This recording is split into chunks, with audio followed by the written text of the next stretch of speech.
So good evening. My name is Craig Blanchett. I'm so excited to bring you this healthy huddle. We do this every week, and we do this as an ongoing way to practice our habits and to continue the learning process. Because even if you've learned a healthy habit, if you forget it or you forget to practice it, it doesn't really matter. And so we want to work going from the knowing what to do to the actually doing it. And so every week, 6 Pacific, 8 Central and 9 Eastern, we have a healthy huddle. Tonight's topic is called going from micro to macro, and it's all about building habits. And so I got a little presentation, and then at the bottom of the hour, we're going to be discussing Dr. A's chapter 8 in his Habits of Health book. And so you guys are going to want to, hopefully you did a little bit of reading up on that chapter. But as we get started here, it looks like we have a ton of guests. And one of the things that I did last week is I put a dare out to see if everybody would invite at least one person to come, because the more people that are on this journey with us, the stronger we all become. So looks like a lot of people took me up on that challenge. And so we're going to do a little bit of introductions. So if you are first time on the Healthy Huddle, and I know some of you, I haven't seen your faces before, so I'm just going to call you. So what I'm going to ask you is to do 3 things. 1, who invited you, where you're from, and what's one thing that's important about being healthy to you. So who invited you, where you're from, and one important habit of health for you. So we're going to start with Celeste. Hi there. Hi there. Yeah. Where are you from? I am from Covington, Louisiana, originally from New Orleans. Okay. Lorraine Jenkins invited me. She is one of the health coaches. Oh, yeah. Very familiar with her. My daughter as She's your well. daughter. Awesome. And right now I am, what's the third thing? Oh, I'm trying to really learn how to eat healthy. I've been through the program. I've had wonderful success. It taught me a lot, but I need a little update every now and then. Yeah, good. Well, we are happy to have you. Thanks for joining us. You're welcome. All right, Libby. Hello. I'm Libby Augusti. I'm 62, been on this program for 10 whole days, and I was referred by Daniela Carulli. Actually, I was referred by another coach that she invited me in a brief Skype meeting with today, and he suggested it. Okay. I'm in Washougal, Washington, which is in the Portland metropolitan area, just outside. Important health habit for me is exercise. I can't seem to be comfortable, or I'm not compulsive at all. In fact, it's a bit of work, but I can't feel fit without it. And my one of my eating problems is sugars. Yeah, so that's what I want to target. I've got one simple tip for exercise. If you carry around a pack of dogs that chase you all the time, you will be quite motivated.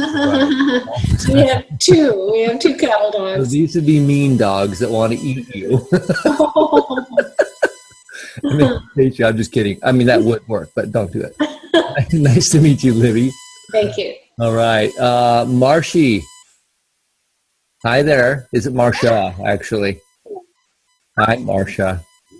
It is Marsha. My husband created the name for the Zoom call, so he always calls me Marshy. I do the nurse support call once a week, and that helps me more than anybody knows.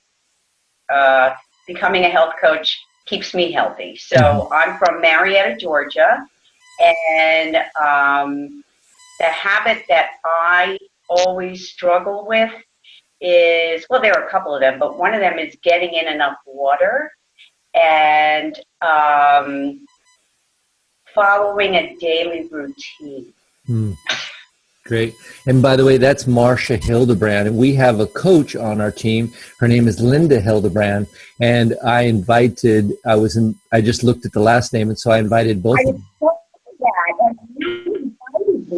Yeah, well, I'm glad you're here. That's right. You invited me. Yes, that's right. I'm glad I'm here too. Thanks. I'm glad you're here. All right, Ryan, I think you're a first time healthy huddle. Or are you? Maybe not. Am I? No. No, you're probably not. I don't think so. You're a lot lately. Anyway. No, that's okay. Yeah. Who invited you away from? That would be you. I got the little text in our message little huddle, so figured, hey, go around real quick. Yeah. Good. And you're from Spokane? And no, from Yakima. So Central Washington, yep. Great. And habits of health. I don't know. Exercise, getting down on weight, keeping consistent. I think that's probably maybe my biggest. I can do good for a while, but consistency is hard for long term. So it seems like I'm good for a while. I hop off a little bit off trail and jump back on and keep going. Yep. And it's a slow, steady progress downwards, but there's the consistencies. Yeah. Tough times, so. It's like a muscle, though. Imagine if you were doing weightlifting. Eventually, your muscle would get sore, and you got to take a little break. And oddly enough, we kind of have to do that sometimes with our habits, and we have to build those habit muscles stronger. Yeah. Well, on the flip side today, though, we had a going away party today with nothing but just complete sugar awesomeness, and I had no part in it. So looked at it, but it was like, eh. You will not have me. Yeah. Good job, Ryan. Thanks. All right, Parrish. I'm here. Hello. Hello. I'm in sunny Spokane, Washington. Woo! So nice out, and it's fun to see people from the South. I was born in Mississippi. But anyways, I am invited here from you, Craig. I just got the same little message. And right now, health-wise, I probably need to start exercising more. I've been doing the 5-in-1 for about almost 7 weeks. And so I'm doing much better with the eating and drinking part. My lean and green meal probably needs to be a little bit tweaked, a little bit better. But then I need to start getting out and moving. Yeah, so. Got it.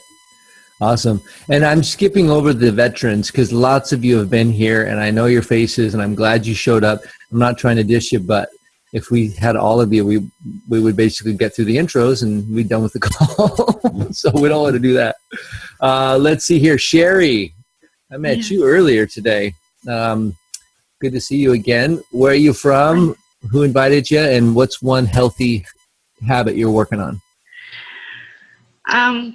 I'm Sherry. I'm from Chico, California. Daniela Crowley invited me this morning.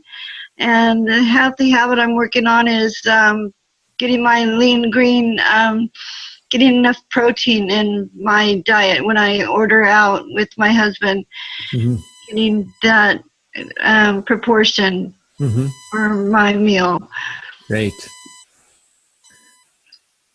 Excellent. That's about it. Thanks for joining us. Glad to see you.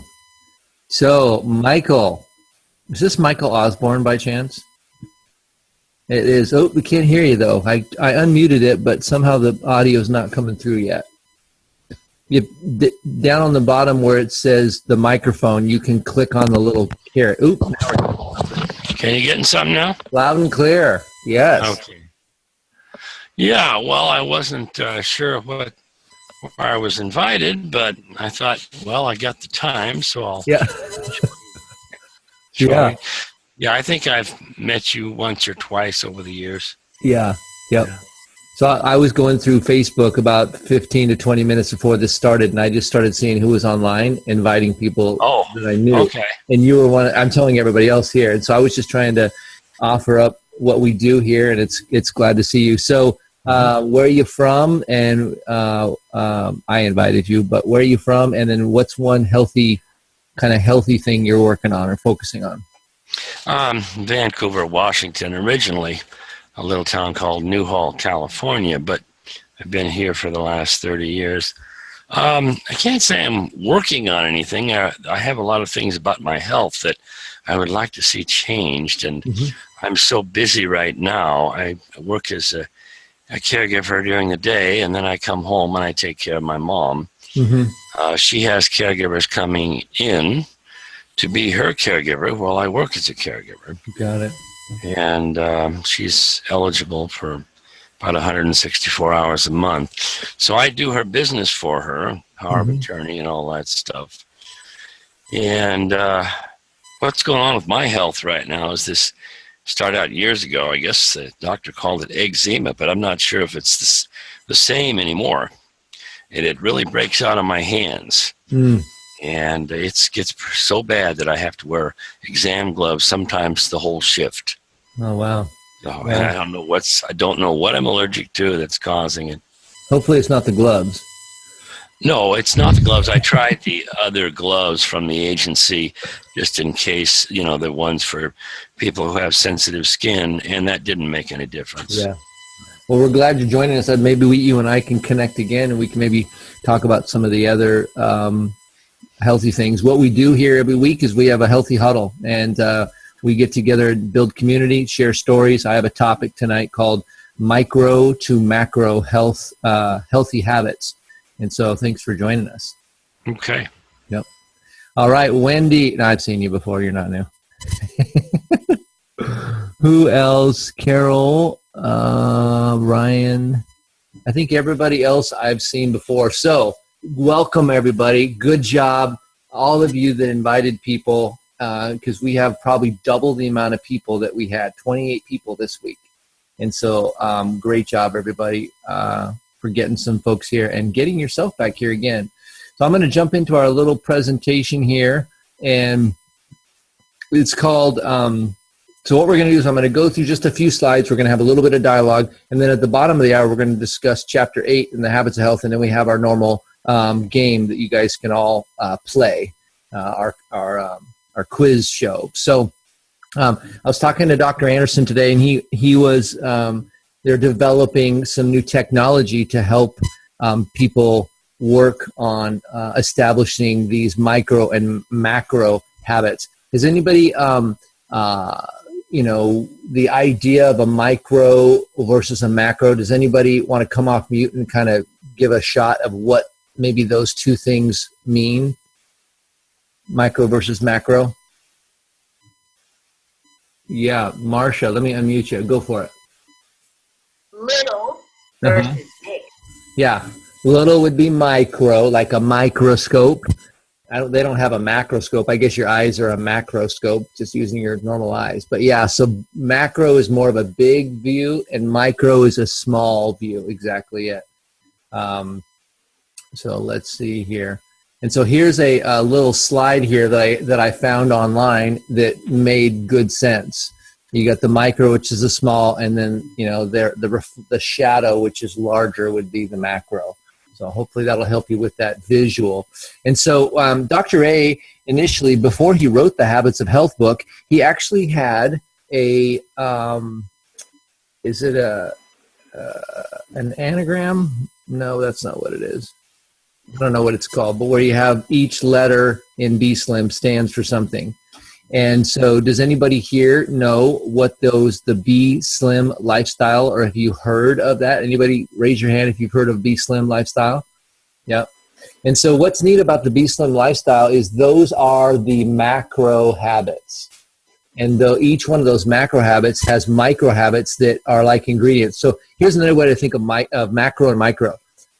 Macro is, I don't know why I think of cake, but we'll just say chocolate cake. So macro is chocolate cake. Micro is all the ingredients that make up that finished baked good, right?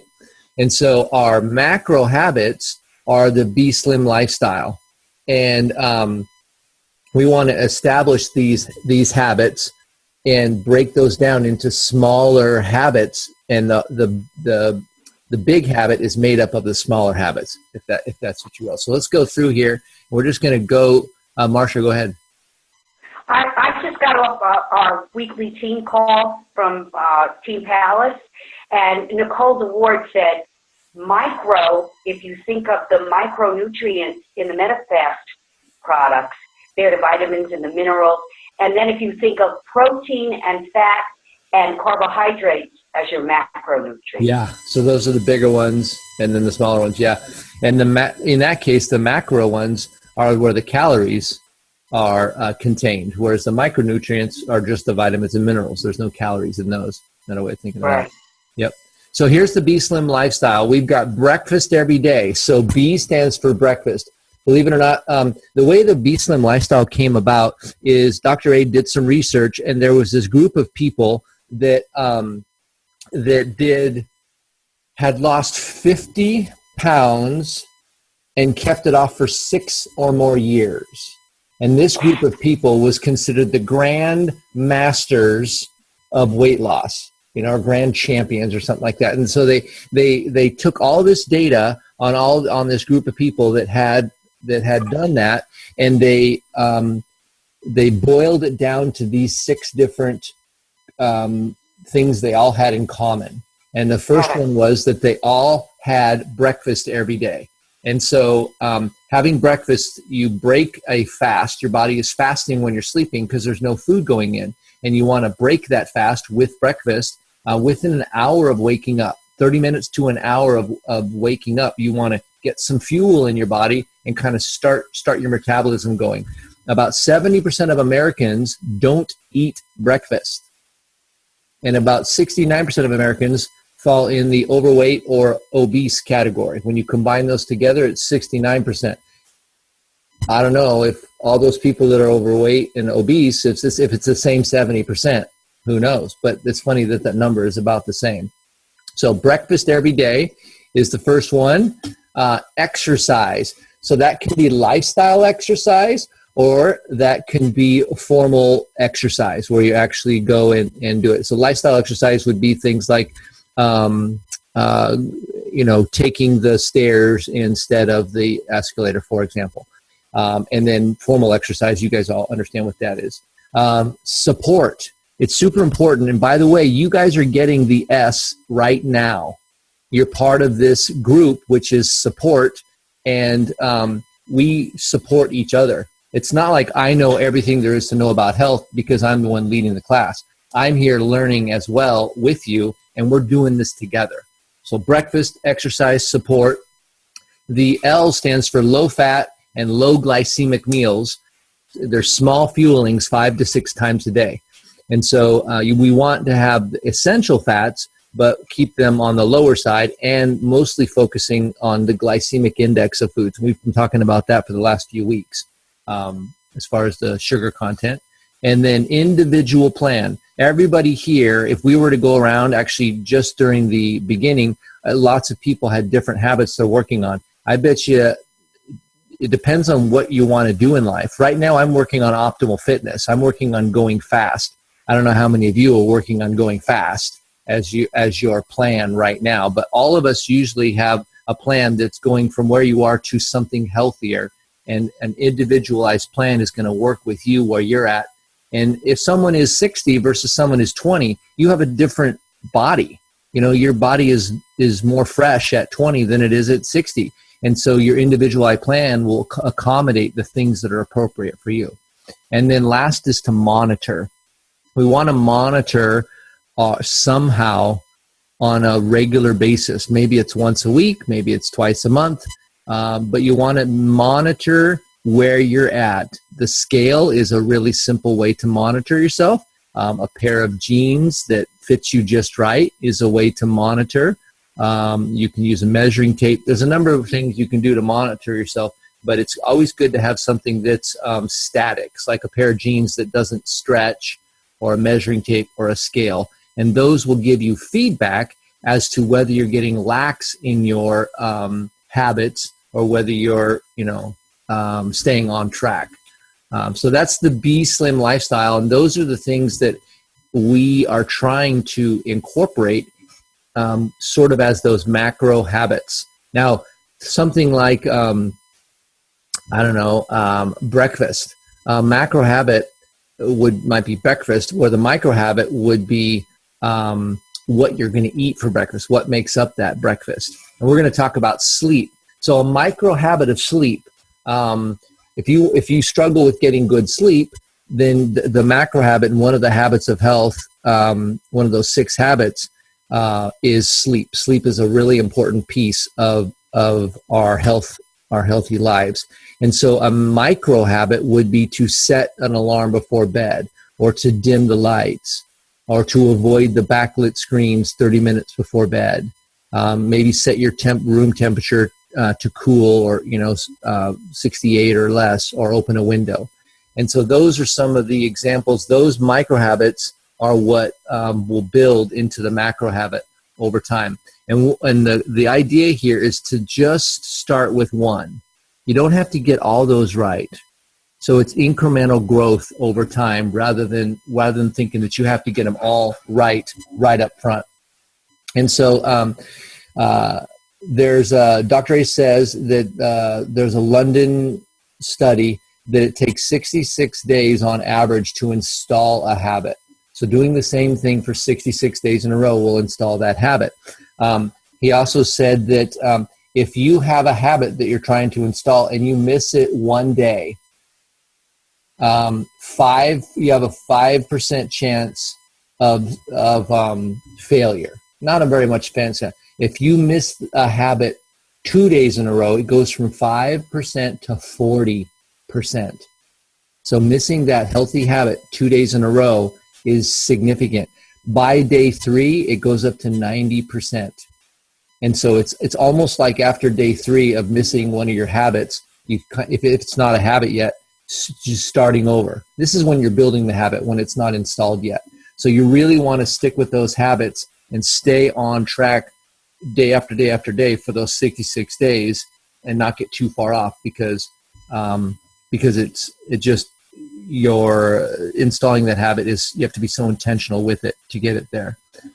So comments about that, about macro habits. Can you guys think of any other like micro habits that might have to do with, say, exercise? Because exercise in general and healthy movement it's a macro habit, but there's a bunch of micro habits that go into that. Anybody want to offer up maybe some suggestions of what that might look like? Who wants to go first? Yes, Marsha. Let me unmute you. Oh, for some reason I can't hear you. Oh, there we go. Okay. Yeah. For me, exercise, what makes up the micro part of exercise is I work out in a group twice a week with a personal trainer, and I do yoga once a week. Mm-hmm. So doing those 3 things, and then in between, I'm a gardening mad woman. I'm out in the dirt, digging and cutting grass and bushes and having a great old time. So would that be correct? Yeah, it could be. Micro habit might be too, setting your shoes out. If you're going walking, you would set your shoes out at night so they're there for you in the morning. That might be one. I love the part you said about having support. You have some people that you exercise with that are expecting you to show up. Great micro habit, because that's going to build into that. That's an ingredient, and I would say it's the most important ingredient to working out is doing it with somebody. But that's that micro habit that will feed into that macro habit, which is that movement and exercise. Yep. Anybody else? Come on, Lorraine. Get them out there. Oh, and Parrish has got. So Lorraine and then Parrish. You caught me off guard. Yeah. On purpose, right? Yep. I had it in my head. Sleep. Yeah. Well, I used to have a horrible time sleeping, but when I started to incorporate the micro habits of my sleepy time tea, within 30 minutes to 30 minutes before I go to bed, you set the mood. Mm-hmm. I sleep, and of course, eating healthy now too, and exercising, but that micro habit of setting the stage for getting my body and my mind wrapped around it's time for sleep. Yeah, and so here's one thing that just happened there. You went from micro to macro in a couple areas and then back to micro again. And we do that a lot. And so eating healthy, when someone says, I say, well, what would you like to do specifically? And they'll say, well, I want to eat healthier. And that is such a big, big thing, right? That's like the cake. And so you got to, well, what are some ingredients? What does that look like? What are some doable, actionable items, right? And so like what you just said for exercise, well, that would be putting my sneakers out, deciding what I want to do, picking the days, picking a friend, picking, if you like gardening, well, then you don't have a garden. Well, guess what? You should get a garden, right? And so all those little things in overall health is like the big umbrella. And the big umbrella is made up of those macro health choices. And each one of those has the micro things that are ingredients that build into that. Yeah. So Parrish, you had something. Go for it. Oh, it was actually, I had a question. You betcha. You said if you missed 2 days, what was the percentage of failure? It was 5, 40, and 90. 5, 40, 90. 1, 2, and 3. Yeah, that was just impressive. I just wanted to get that right. Yep. And I didn't really have anything else. Okay, no problem. Thanks. Kim? Did you have your hand up? I thought you did. You didn't. You were just waving. Hi. Good to see you. Okay, Linda, you're up. For exercise, I put down for the micro, you would have like an accountability partner and a plan. Mm-hmm. Those would be some micro things to support exercise. Who's your workout partner? Mine? Uh-huh. You don't have one yet? No.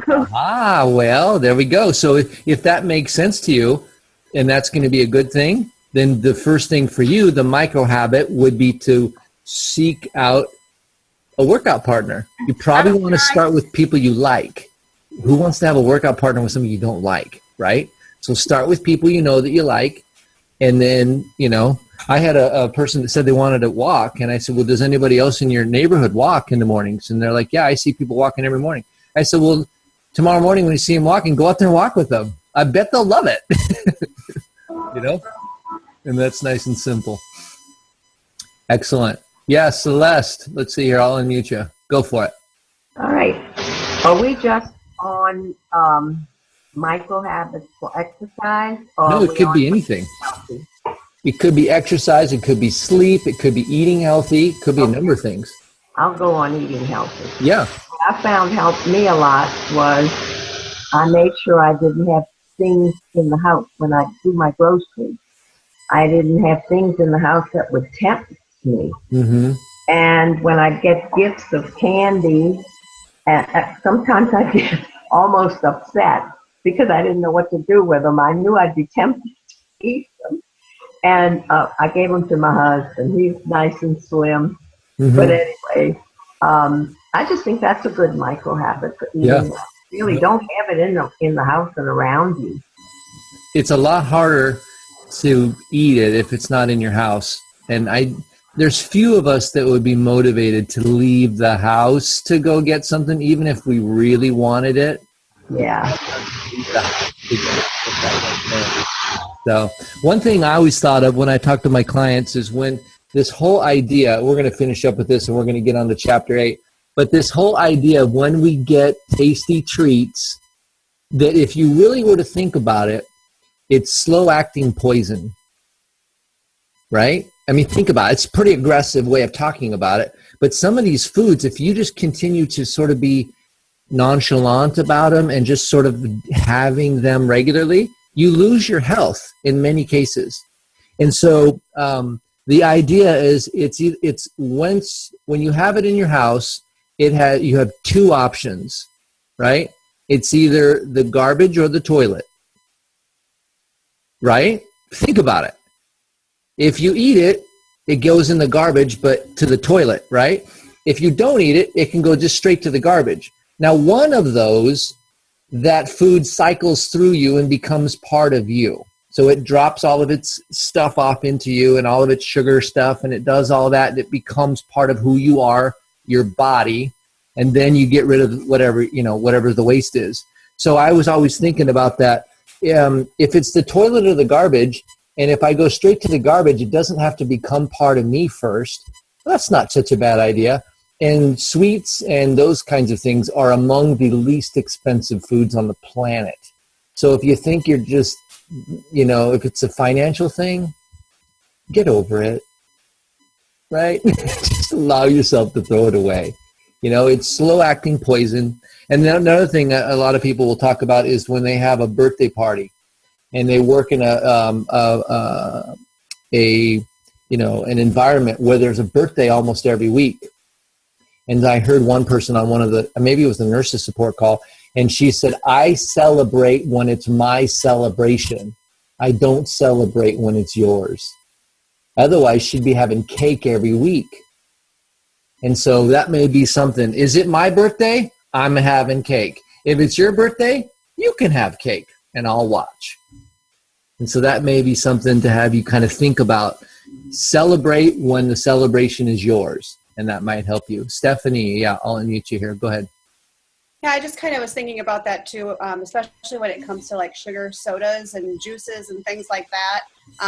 Every once in a while I'll let my kids have a soda or whatever, but I think about it as what's going in their body long term.